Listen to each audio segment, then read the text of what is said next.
வணக்கம். வைத்தியநாதர் திருவடி சரணம். இப்போ என் முன்னாள் இருக்கிற பார்த்தீங்கன்னா ஊரல் சம்மந்தப்பட்ட சொரியாசிஸ் உள்ள ஒரு கிட்டு. இது ஒரு 6 மாதம் கண்டிப்பாக தொடர்ந்து சாப்பிட்ணும். ஏன்னா சொரியாசிஸ் பேஷண்ட் பூராமே வருஷக்கணக்கில் அவங்க பிரச்சனையால் இருப்பாங்க. இதுக்கு நம்ம பேதிக்கு சேர்த்து மருந்து கொடுக்குறோம். இந்த மருந்து சாப்பிடும்போது அவங்களுக்கு ஒவ்வொரு மாதமும் நல்ல முன்னேற்றம் தெரியும்.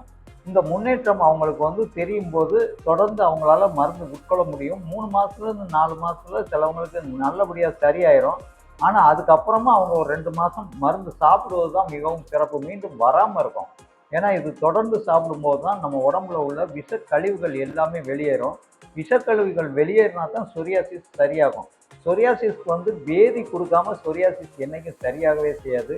சொரியாசிஸ் சம்பந்தப்பட்ட நோய் உள்ளவங்க பேதி சாப்பிட்றதுக்கு பயப்படாம சாப்பிட்டாங்கன்னா அவங்களுடைய நோய் நிரந்தரமா தீரும்.